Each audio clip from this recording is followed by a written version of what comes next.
Hello, and thanks so much for tuning in to the Only Jesus podcast, where we will be talking about life behind the scenes in ministry, true stories of God's faithfulness, practical ministry tips, and so much more.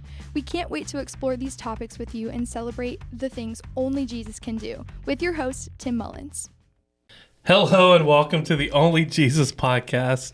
As you can tell, we've already started having fun. We're laughing and I'm just having laughing a good at time. him. So. Yes.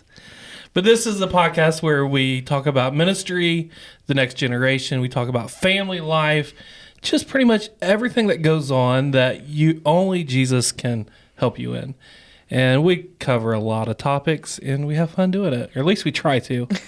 This is the first one that we are doing one together. So this is going to be interesting. It's going to be a train wreck, guys. It's going to be fun. I'm sorry. So tell everybody who you are if they don't know you. You don't know me. I'm married to you. Yes, I know you. I'm just saying if they don't know you, by this point they've seen me a few times, hopefully. Hopefully. Like 2 viewers. Your mom and dad. That's messed up. I don't know if they would watch it. All right, so I'm Sarah.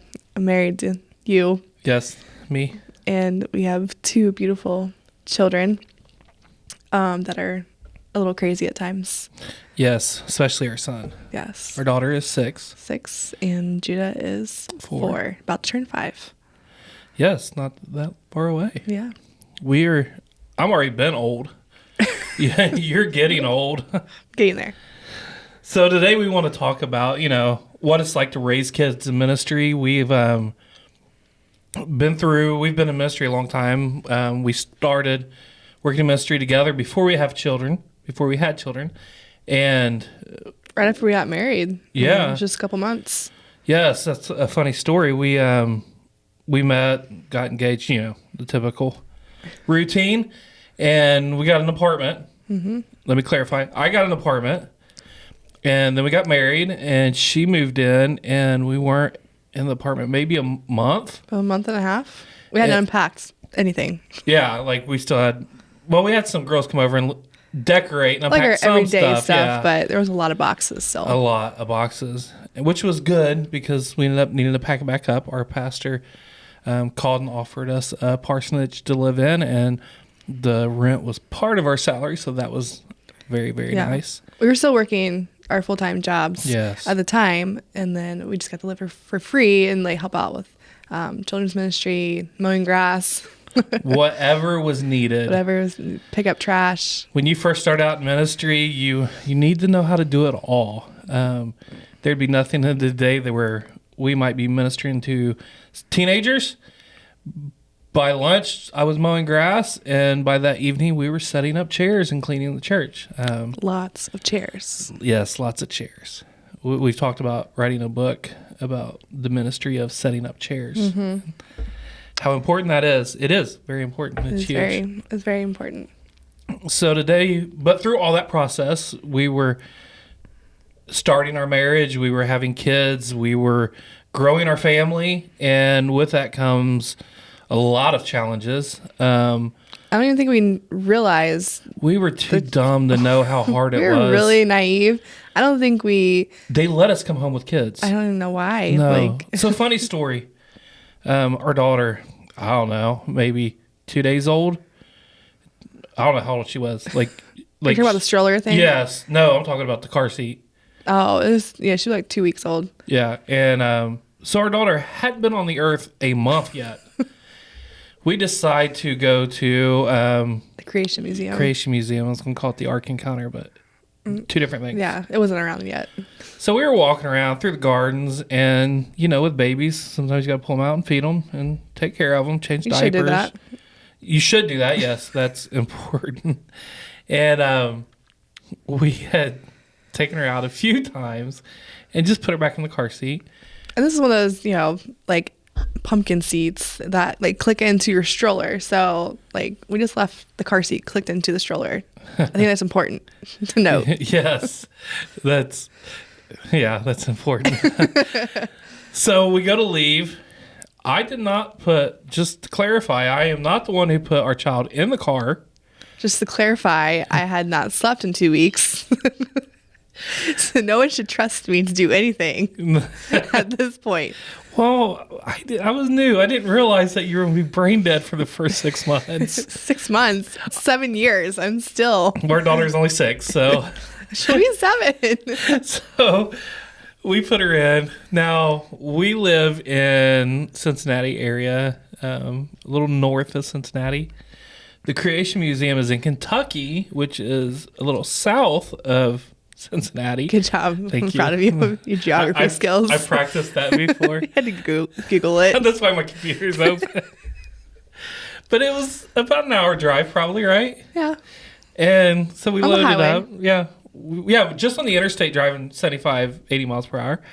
And we drove home, went to pull our child out of the car, and we realized as she was slouched down out of the bottom of the car seat that we didn't strap her in.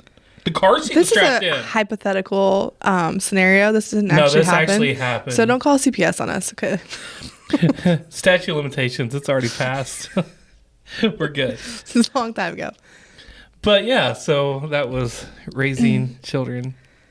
She's still alive. Ministry. She's She doing is. great. She's good. She's well. So Oh, we also did it with our son too. Not as bad, but we did forget the that was like a Michael 10-minute drive versus. Yeah, because nothing can happen in 10 minutes at all. What is it, like 80% of car wrecks happen like within 10 miles of your home? Yeah, it's like you're almost home and you get T-boned. Yeah.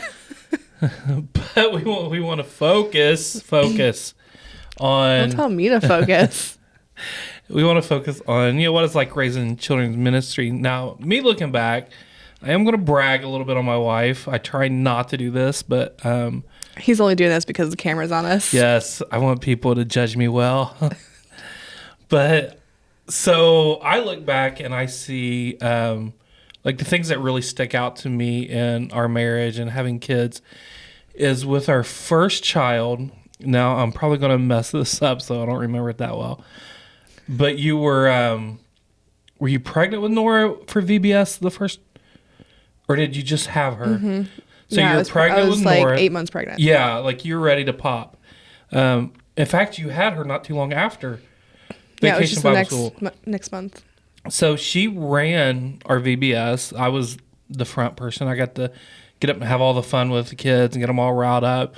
But she's the one that kept it going, planned it, did all the, the paperwork, made sure registrations went well. All the volunteers. Yes, managed all the volunteers. Pretty much all the administrative stuff fell on her plate.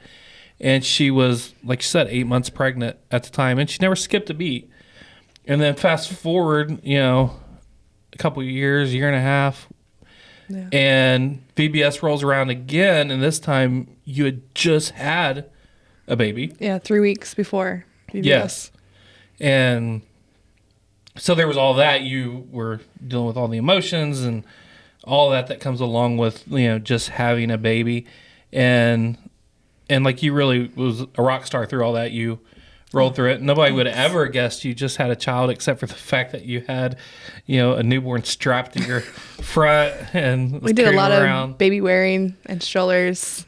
Yeah. I didn't do the baby wearing. Ran to the office a lot to like nurse real quick and then come back. Yeah, so it was interesting. So if you can't explain to me the difficulties, first of all, let's start with the rewards. Like through that time, what do you, looking back, what do you see as things that were, you either feel like you nailed, like, that you were just a rock star at, or just the rewards of having kids and doing ministry and, help you got, just that whole scenario. Well, I don't feel like I killed it in any area. I think that we just like stumbled through. Like we didn't really think about having kids and working in ministry full time. It just kind of happened, and we just kept. I don't know. We just kept just day by day. We just took it day by day to see what we could do, and I think a lot of just making it through those days was just that we were a team, and it wasn't one person bearing all the responsibility. I mean, obviously, when you have a newborn and you're a mom and you're nursing, like, that does fall on me, and like I didn't blame you for that or whatever. But I felt like in our responsibilities at church and just even at home, we balanced each other well. And you knew that I was, sleep deprived, and like Nora was an awful. I didn't take it personal when you yelled at me. Like, I understood. I was just a walking zombie that first couple of years. Because both my kids are not good sleepers. We're not blessed with the good sleeping department. Never been able to do that still to this day. No, we're still struggling. But I think the reward of it, though, is that, our kids, have literally been at our sides, from the day that they were born, and they've been through everything with us. And if we're at work, they're at work with us, and we're making it fun. I have a video of Nora helping me set up chairs. She's pushing the chairs across the floor when she's like 2 years old. Yeah, 2 years old. And we did that together. Did you notice that? We've been married too long. I think we've harmonized a little bit. But just getting to have those shared experiences together where, the family dynamic isn't separated. It's not just, this is just your thing. You're the pastor. You're at church all day. We've never been like that in ministry, though. Like, where you did something and I did something separate. Like, we've always done, which we talked about before we got married. Yeah. That we wanted to do ministry as a team and not as two individuals. It wasn't just my thing or just your thing. Like, it was kind of something we both just have a heart to serve, and we both wanted to have a family too. So, it wasn't like an or thing, like this or that. It was, an and both thing. We could both, work in ministry together and complement each other. We both have, similar passions, but whereas in videography is your thing and photography is my thing, but they still go together, and we can still, complement each other. And that's one other podcast we should do together is being married and leading a creative team together. And it's not all fun and games. No. Just a quick story, and then we will get back on the subject, I promise. We try to keep these podcasts to about 30, 35 minutes. Yeah, good luck with that. Yeah. But just last week, or the week before, we started a new sermon series. She had designed the graphics for it. With that, the whole package, the lower thirds, the sermon slide backgrounds, the actual graphic itself. And it was a fire graphic. It was. I actually, one of our guy that's over media asked me why we changed the graphic. I know. And because he really liked the first one. But then the Friday before, it goes up on Sunday and it starts hitting social media, usually that week. But the Friday before, so 2 days, I had already started working on the bumper and the video, and I didn't like what I had. So Friday, I started working on it, and I got hit with a vision, like what we wanted and what would be cool. Which is completely different than the vision of my graphic. Yes, it was opposite. And so I created the bumper, got it all done, had somebody come in and do a voiceover, put all the work in, and then I informed her that she had to change all the graphics. If you're on a creative team, I do not recommend this path of and we don't do excellence. That often. No. That is not the norm. Sometimes it happens. And yes, and we just work through it. I mean, thank God we're married, and it's not like we can just, Right, yeah. So back to family. So you're talking about all that, like the struggles, like looking back, what were some of the hardest things that you had to deal with, through the time of raising, not necessarily even just with having kids, but also raising kids, the struggles of Sunday morning. Like, what are some of the biggest things that challenge you? Well, I mean, I think, we were on staff and we were the only ones with young kids. So it's kind of a lonely place because I think there's this perception that, pastoral families kind of have it all together. And that is not the case. It's not the case at all. I am a real human being, and my kids are real kids, and they're going to throw fits. They're going to scream down the hallway because they don't want to go to class on Sundays. Believe it or not, our kids don't always like to be at church. I mean, so working through just those things and just in that place of loneliness, because I couldn't really relate to anyone. It wasn't just like I was a stay-at-home mom. I was a stay-at-home mom and a work-from-home mom and a work mom. Like, there's different Right. aspects. The only people they had kids, but they were all older. Like, yeah, and a lot of my friends hadn't started having kids yet, so we were kind of like the first ones to have kids. So it was which is crazy because I was in my 30s. right. I mean, I was mid-20s, so I wasn't like completely. We didn't start early by no means. No, it just in our friend groups, we were just the first ones to start having kids. Yeah. So I think just battling that loneliness and just, feeling like I had to have it all together, and I am not. I'm just a hot mess everywhere I go. And if you know me, I'm just chill and laid back. I don't like to be overwhelmed and stuff. And when things do get overwhelming, I'm just like, whatever. I'm the opposite. I like it when things get crazy. He loves chaos. I'm just like, I need to take a nap. So I need some coffee and I just need to take a nap. And this, not so much a struggle, but just wanting to make sure that, my kids are developing their own relationship with God, and they're, working through their faith journey, and how can we better steward them as, because they're constantly immersed in just ministry and church. And I don't want to just they go to a Christian school. Like, I don't want to their parents are a good Christian family, right? Are great examples. Yeah. They do have like the best family ever, I think. But I know their dad's really awesome. Their mom's kind of cool. But I want to make sure that, we're stewarding our kids where they're pursuing their own relationship with God. And it's not just something that they're constantly being immersed in and being taught. Yeah. And it's not just something they're just doing because mom and dad do it. But, that we're actually, we're raising kingdom kids. And, how do we find that balance of, because ministry is busy, and, when you work for a smaller church, we wear a lot of different hats. And so it's just, and some seasons are busier than others. Some seasons aren't so busy. But, when there's moments when we have like a bazillion graphics to pump out for a youth camp, and you're trying to get videos together, we're working with teams of people, and they're over there like, Mom, can you go outside and can you jump on the trampoline with us? Jump on the trampoline? Can you like fly a kite with us? And I'm like, Mom just doesn't have time right now. And making sure that we just find a good balance. We don't want them to blame church for mom and dad being busy or not there. And I know me growing up, I grew up in a pastor's home, and my dad worked a full-time job when I was growing up and worked basically full-time in the church without getting paid. Yeah. And don't get me wrong, the church blessed him, and but there wasn't a full-time salary. Right. He does have one now. Yes, he does now, but that was long after I was out of the house and stuff. But looking back, the one thing, I remember my dad being gone. I remember the late nights of, him leaving the house at 10 or 11 o'clock to go to the hospital to see somebody.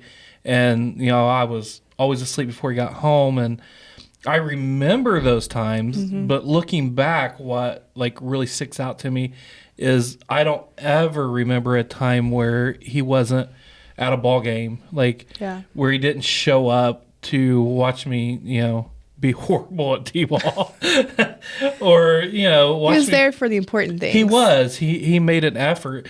So I never grew up blaming the church for taking my dad away because he was there when it mattered. And when he made the time. I remember, you can't really probably get by with this now without getting in trouble. But I remember when I was a kid, he would take us out of school maybe a day and just let me go to work with him and stuff. I was at work with him, but I got to hang out with my dad and learn something. I remember him taking us when malls were a thing. He would, let us stay home from school, and he would take us, we'd go fishing that morning. And so he was very purposeful in, the time that he could spend meant something. Yeah. It was creating memories and stuff. And I've tried to carry that on as much as I can.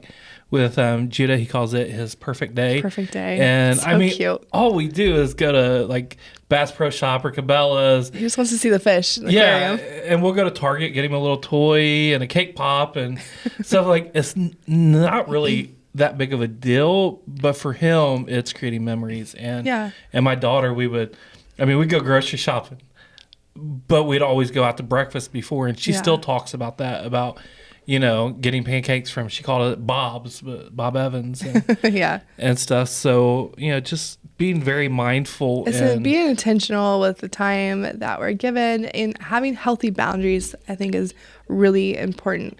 Because with ministry, it's a 24/7 hour job. Like, you're constantly thinking about this person, you're thinking about this project, this upcoming event, you're thinking about all this stuff, and then doing these things. I mean, I don't know how many times. I mean, I stay up late all the time to work on projects that I can't work on during the day with the kids, because I want to be intentional with spending that time with them when they're awake. And so as soon as they go to bed, it's just like work time for me. The staff gets emails from me at like 3 a.m. all the time. And they're just like, what are you doing?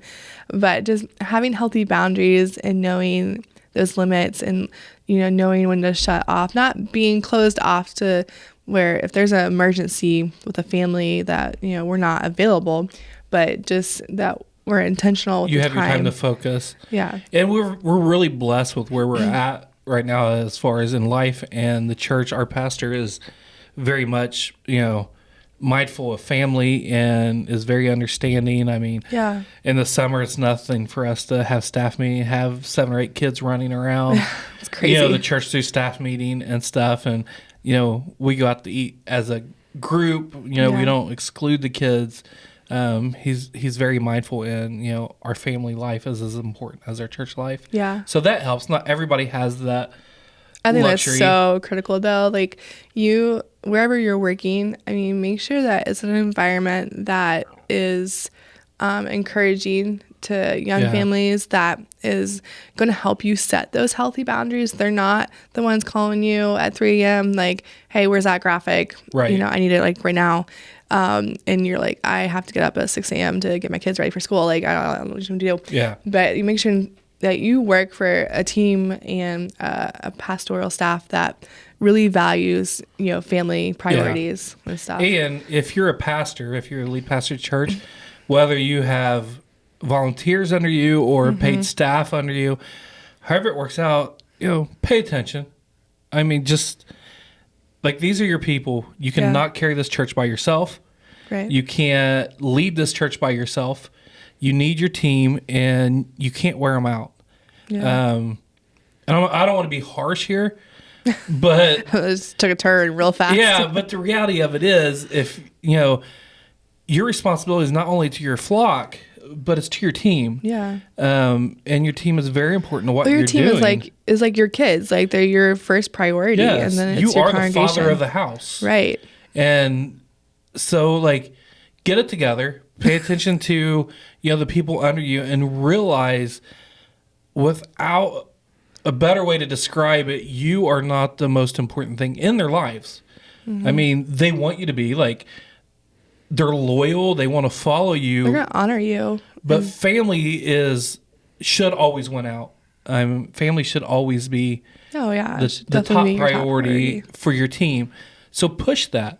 They're not always going to realize that. I know there's a time where we didn't realize that and stuff. So as a pastor, it's your job to teach your staff that, it's okay sometimes to miss a Sunday morning because your kid's got a ball game.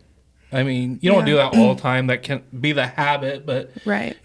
Sometimes those priorities just need to be, accommodated a little bit. Right. Definitely. So that's my little soapbox. That's a good word.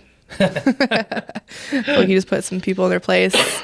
No, but I think it's important that, as a staff, you realize where everyone's at. Yeah. And your staff might have some families that have really young kids, or might have teenagers, and those boundaries look different depending on what season of life that they're in.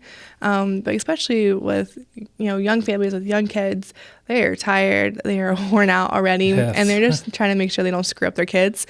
So it's just that encouragement that you can, give them on just, an everyday basis, or however, just give them time,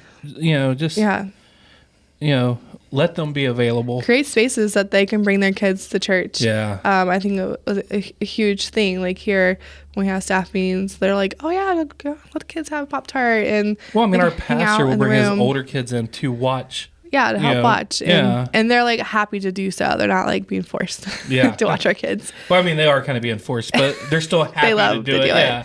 Yeah, they're very sweet. So moving on, did our little rant there, and That was all you, bro. No more, I promise. But just with raising kids in church and, all that, like if you had, so just a mom that is, maybe running children's ministry or maybe leading a worship team somewhere, and, she has a kid or two that's young, and like as a family, what's some things that you recommend? What's a word of encouragement? Like, what would you say to that young mama that's just like stressing out because, she's got to be up at 6 a.m. to get ready for the worship team. She's got to get, a kid or two dressed and fed and ready to go. And, what would you have to say to someone like that? I mean, first of all, you can't pour from an empty well. So you need to make sure that you are making time. And I know that's so hard when you have newborns or young kids and their schedule's a little crazy and you're trying to work and whatever, but making sure that you're making time for you and the Lord, and whether it's listening to a podcast in the morning. I do it a lot when I'm getting ready in the mornings. I've listened to so many mothering podcasts from our you in the bathroom. bathrooms are yours is underneath mine, and there's a vent the sound echoes down in his basement. So it's all he hears is my Rainbows and Motherhood podcast. I would be a great mom at this point. But making sure that you're spending some time in the Word, whether it's just praying, being part of a life group. Another thing is to lean on the people that are around you. There are so many incredible people that are probably in your church that experienced and seasoned moms that are ready and available and that have that capacity, who are probably well rested in the season of their life, to help you through those hard times. I think some of my fondest memories at church is just more seasoned moms coming up to me and like, hey, let me just hold your kid real quick. I know he's screaming, but I don't mind. You go do what you need to do. Or, if we have to be here early for an event, I know I can text a few of our teenagers or teenagers have been great. Our young adults and hey, would anyone be willing to hang out with my kids for a few minutes just to make sure they don't destroy the church while I'm trying to do something. And they're always, more than willing to come and hang out with our kids, and they love on our kids. They're usually, some of their teachers that are in class, so that our kids just think it's really cool that they're they're friends their teachers. with them. Their teachers want to hang out with them. Just definitely lean on the people around you. If you're part of a life group, if you have a mom's group or something, just to have that kind of encouragement in your daily life, or just be able to ask questions is it normal for my kid to wake up 20 times in the night? Is it normal for me to break down and cry just for no reason? Am I crying? Is there something wrong with me? Am I broken? Just to have that soundboard, because you do feel like you're going crazy and stuff. But also making sure, if you're leading children's ministry or you're leading worship and you have young kids, make sure that you do have those healthy boundaries, and that you're not being taken advantage of, that your time isn't being taken advantage of, that you're setting time limits and constraints, that you have worship practice at this time, and you need to talk to your team at this time, but all the other time being organized is going to help you in the long run to not be frazzled. And then and really honestly, for a lot of moms, some moms are just not called to do both. No, sometimes you need to take a break. Sometimes it's okay to just be a stay-at-home mom. You can't take a break from being a mom. No, not from your mom. From your responsibilities. Yeah, and there's nothing wrong with that at all. Right. If you can't lead worship or do children's ministry or whatever in the church for a couple years, that's okay. Yeah, because now we're not saying don't do anything. Be a greeter, do something that you don't have to prepare for. There's not a lot of responsibility with it. Stay connected, involved. Just a funny story, you was talking about that, and that's a good sign we've had a decent marriage.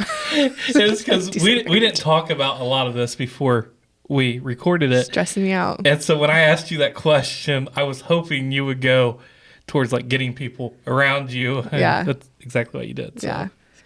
Yay on us. Well, it's true. It takes a village to raise your kids. Without a doubt. And speaking of that, I want to tell a story real quick, and then we'll start winding down, laying in this plane.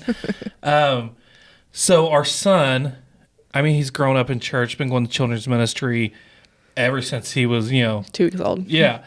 And so we changed churches, changed jobs, and we came here, and he did good for the first little bit. Yeah. And then all of a sudden, I mean, how old was he? 2? He had just turned 2. Yeah. He started like absolutely losing his mind going back into his class. He just turned into like a little demon child. Yeah, like we didn't know what was going on. I mean, those kids where you see how they're reacting and you think to yourself, like, come on, parents, get, I'm glad my kid isn't like that. Yeah. And we're that like, was our kid. And we didn't know what to do because Sunday mornings with our job and the nature of our job, Sunday mornings are very busy for us. We have responsibilities. We have things we have to do. We have people counting on us to show up. And we can't just like take a break. Yeah. Because Sunday is the day. It's like our Super Bowl of the week. Like that's what we work towards. And stuff. So there's just not that luxury there. That's nobody's fault. That's just the nature and stuff. So we were really struggling. Like, how do we balance this? And we weren't doing well. Like no, it involved me hiding in your office through service, holding my screaming child. Yeah. And I was neglecting, other responsibilities because I didn't know what else to do. I remember one time hearing him, and I was in the sanctuary, and I came out, and I heard this kid screaming, and the thought to myself was, who in the world's kid is this? Oh, it was mine. So, a lovely lady, she has a slew of kids. Like, she has her own little army of kids in the family. There's only 4 of them. It seems like so much more, though. When you only have 2 and somebody has like 3, 4, 5 kids, it just seems Which is like everyone a lot. in Wilmington. Everyone has like everybody. 6+ kids. Yes. So her and her daughter, which her daughter ran the room that She's he was our in. elementary teacher. And stuff. So they just kind of took it on themselves. I remember it so clearly. One day we were in our, I think it was Pathway to Partnership or growth class. Yeah. And I looked out the door and I just see my son over somebody's shoulder being carried down the hall. Screaming. Yeah, screaming, which I didn't get up to help or check on. We're like, okay. And so we talked later, and she had taken it upon herself to, help. She knew the situation we were in. And so her and her daughter, over the next several weeks, would just take our son, screaming and all, and take him in there and just work with him. And it didn't take long till he loved the class. He would go on his own. Well, she had like a heart-to-heart with him. She was just like, hey, your mom and dad's got some things to do. You got to hang out in class. Like, we love you and Jesus loves you. So let's have some fun. Yeah, and that was the important thing. Like, you see it in situations all the time where somebody in the church gets frustrated over how a kid's acting. And they take up on themselves to be a parent. But it all depends on where they come from, like the place they come from. Yeah.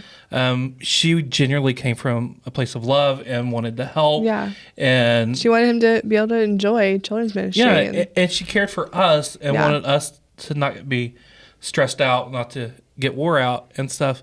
So that was huge. Now, I am not encouraging you to. We had a relationship with this lady. Yeah. We knew her. Don't just she grab knew some us. random person's kid that's screaming and be like, what? You're going to hang out with Not kids. even random. If it's somebody in your church and you rarely talk to them and there's not a relationship there, don't go grab their kid, throw them over your shoulder, and carry them down the hallway. But that's why it's so important to have those people around you that really care and love you and want the best for you. They're as much as part of your ministry as you doing the ministry. Because without them, you can't do it. I mean, I remember I had a whole church that watched over me when I was a kid. I couldn't get away with nothing. No. I mean, we were a smaller church, and it was just... A small town. Yeah, a small town, and... I mean, nowhere I went could I get away with anything. Yeah. Like, people always, by the time I got home, by the time church was over, like, I was already in trouble if I had done anything. Eyes everywhere. I remember this guy, I'm not going to say his name because, this is being on air, but he was an older, in my mind, he was an older guy in church. In all reality, he's probably the same age I am now. But I remember him coming in one time and just snapping his fingers and pointing at me. And that was the same as my dad doing it. Like, I sit up in the pew and like didn't say another word. And wait a second. Yes, it was fun. You remember it vividly. Oh, I do. I remember the look in his eyes when Yeah. he got. But now that he's gotten older and gotten grandbabies and stuff, he lets some kids get by with everything Right. at the Well, church. that's what grandparents do. Yeah, I know. That's Real crazy. quick before, I wanted to share the story about when we visited Life Church. Because something about being proactive in kids ministry that's really helped us.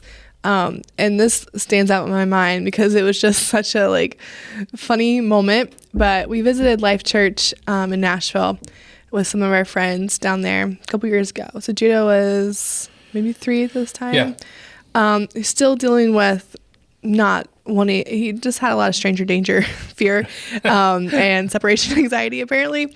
And we wanted the kids to be able to go to their amazing kids ministry. Yeah. Like they had bounce houses and all kind of crazy Phenomenal. things happening. Yeah. And this was a satellite. This was not the main. right. This was just a satellite church, but we walked into the kids area and they could already kind of tell that like Judah was not going to be a very excitable child about being left. And this girl just pops up out of nowhere. She was one of their kids team members, but she just popped up out of nowhere and she was like, hey, like this is what I do on Sundays. I love hanging out with kids. That was her only job. That was her only job. Yes. Was just to be with kids that maybe even had disabilities or just were just scared about being left. And she was like, if you don't mind, I'm just going to grab him and just hold him. I'll take him into class and I'm just going to hang out with him the whole time. And I was just like, seriously? Like, that's all you're doing today? We did not hesitate. We threw our kid at her. And here, take him. He screamed as I walked away. And we knew he was okay. You can tell the screams in your kids. And then like, I don't know, 10 minutes later, like worship wasn't even done. She was texting us pictures of Judah playing in the classroom. Was so cool. And so like, she literally just hung out with him the whole time. And so like, that stays in my mind because it was just someone being proactive, knowing that, I mean, they didn't know who we were necessarily, but they knew that we wanted to come and worship and just have a Sunday morning experience. And they were just being proactive and allowing and creating room for families with varying children's behaviors. Yes. It wasn't just, only kids that behave can come back here. Like we're willing to love on any child. So which is really cool. And I think, wherever you're at, I hope and pray that your children's ministry is supportive and is encouraging to you. Not everybody has the luxury of having somebody that can just do that. But right. to have all your children's leaders just... And just watching out for your kids. And I think it's more normal than not that, because they're in children's ministry because they love kids and stuff. But, so... We're going to wrap up here. I don't know how long we've went, but it's been a good amount of time. And, are you done talking to me? No, not at all. I think my voice is done, though. So, as we're wrapping up here and you're going to leave, if you can just pray over, I keep focusing on moms because you're a woman, but just over families in general that, are, they're in the thick of it. They're important to their church. They're doing ministry. They're working hard, but they're struggling. They're, what it's like. You get into a place where you don't see a way out. I mean, we've been there. We've done that. Like, you don't see the options, and you don't know what's coming next. Like, you just feel like you're drowning in all your responsibilities, and you feel like you're failing at all of them. And which you rarely are, like you're probably it seems killing that it way in all the areas. Yeah, but if you can just pray for them, moms and dads out there that are, going through this, and they're right in the middle of the battle, and they don't see the end of it. But just pray over them. All right. Yeah. Right. Father God, we are just so thankful that we can have these kind of conversations and just be real and raw, and just have the conversations where we're struggling or we don't know what we're doing, that we can have those honest conversations with you and with others, Lord. I just pray over all the moms and dads and families that are listening to this podcast today, God, and wherever they are in their ministry, or maybe they are just stay-at-home parents or are working, whatever the scenario it is, I just pray over all of them, God, and that you will just bring people into their lives that are going to be a support system, that are going to be an encouragement, that are going to fight with them and for them and advocate for them, God, and there's that encouragement that they need to make it through some of the hard times and the tough times, God, because we know this life is, not always pleasant, and we know that ministry is hard, and it is a grueling process, and it's an emotional process. So we just speak into their lives that they'll just have a continual refreshing, and just have just a refreshing word from you on a daily basis, that in their prayer times, in their prayer life, and as they're listening to maybe a podcast or a devotional, whatever it is, God, that you're fueling them for the work that needs to be done, and fueling them for the day. Encourage them, God. Let them know that they are not failing, that our children are our inheritance. They are our treasure. They are our first ministry, God. And as they continue to raise kingdom kids, that you continue to encourage them that they are doing a good job, and they are killing it in a lot of areas. And the areas that we find ourselves filling in, I pray that you would bring people into their lives that can speak into that can challenge them. And maybe it's being slower to correct your child, or maybe quicker to correct your child. Maybe just having patience. Maybe it's just energy, God. Maybe just a revival in a relationship, in a marriage, or between a child and a parent, whatever that is, God. I pray that you are just in the midst of it all, God, and that they can find you in all the moments of their life, in the good moments, in the bad moments, in the hard moments, God, that you are there, and they see you, and they keep their eyes fixed on you through this parenting journey and through ministry, God. I just pray for all of the parents that are leading teams, whether it's worship or children's or a creative team or pastors that are leading whole churches. God, I just pray for refreshing over their lives, and that you'll just continue just to give them a fresh word and the strength that they need to make it through every single day, and just through those hard and emotional times, God. We're so thankful for what you're doing, God, in the kingdom now, and what you're going to continue to do. And we just love you, Father. In Jesus' name. Amen. This is fun doing a podcast with you.